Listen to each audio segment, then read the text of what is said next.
Olá, seja muito bem-vindo. Mais uma vez é muito bom estar em sua companhia. E a partir de agora, você acompanha comigo as notícias do Brasil e do mundo. E olha só, eu vou começar essa edição falando de economia. A previsão de inflação para esse ano teve a sexta alta seguida, mas a expectativa é de crescimento da economia para 2022 e também para 2023.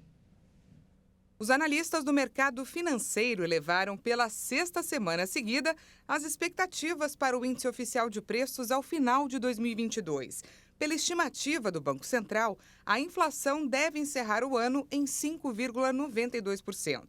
Há 4 semanas, se projetava um salto de 5,63% nos 12 meses finalizados em dezembro. Para novembro, a previsão para a divulgação a ser realizada na sexta-feira é de alta dos preços na casa de 0,53%. Já em dezembro, os analistas projetam um avanço de 0,64% do índice oficial de preços.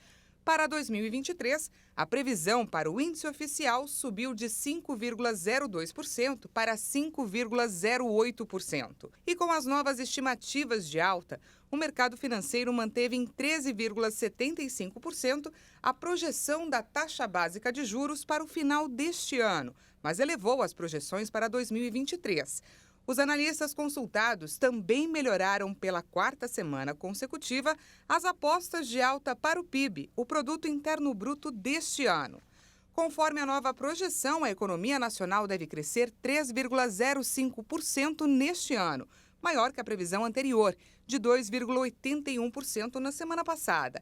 A divulgação traz também uma projeção mais otimista para o avanço do PIB em 2023. E ainda falando de economia, a segunda parcela do 13º salário vai injetar cerca de 113 bilhões de reais na economia brasileira.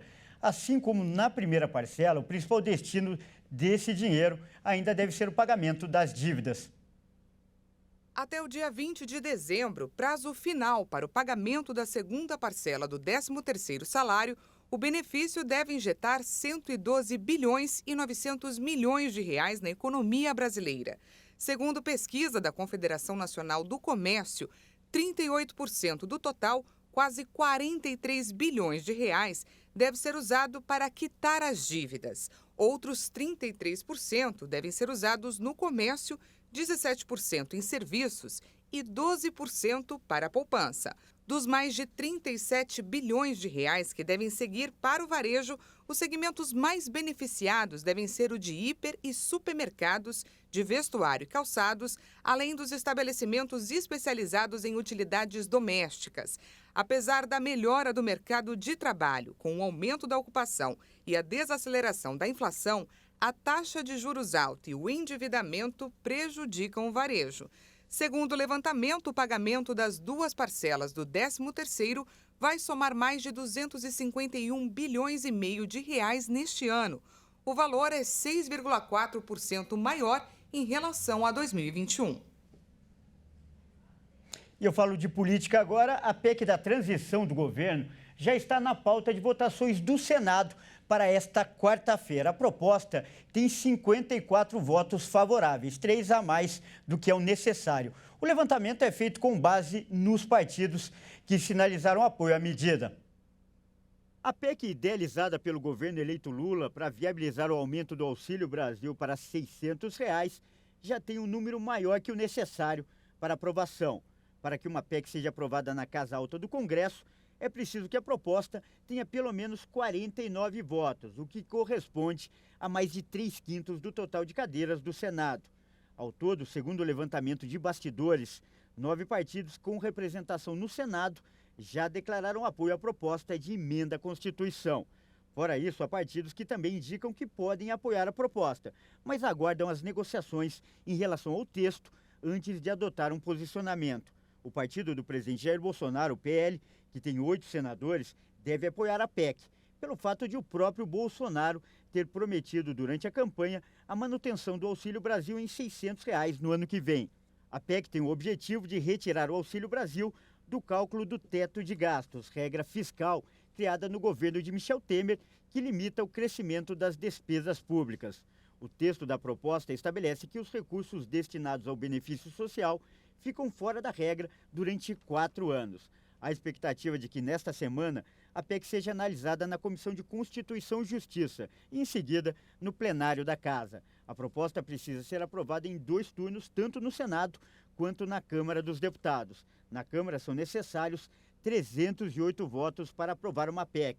Os partidos que compõem o Conselho Político da equipe de transição somam 216 deputados. O governo eleito espera o apoio dos partidos da base de apoio do presidente Bolsonaro, que juntos têm 175 parlamentares.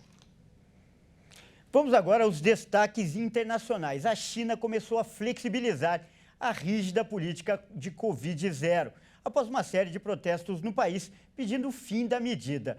Nesta segunda-feira, o comércio local começou a reabrir e as exigências de teste foram reduzidas.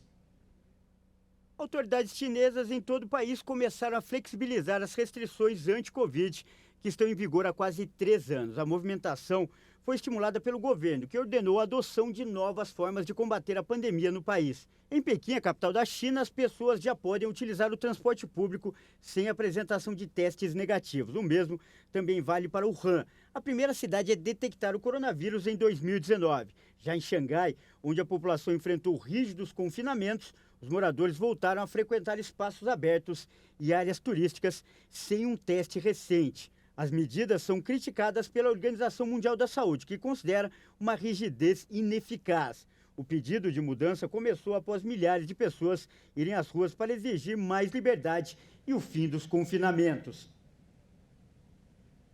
E depois de 1 ano, o vulcão Monte Semeru entrou novamente em erupção e causou estragos na ilha de Java, na Indonésia. Milhares de pessoas tiveram que sair às pressas de casa e se refugiar em abrigos. Nuvens cinzentas no dia seguinte à erupção do Monte Semeru, na Indonésia. Cerca de 2.500 pessoas foram removidas de suas casas e abrigadas em refúgios após a erupção do vulcão, que é o mais alto da ilha de Java. Nesta segunda-feira, dezenas de moradores do distrito de Lumajang voltaram às suas residências, que estavam cobertas de cinzas, para buscar pertences, mas logo retornaram aos abrigos.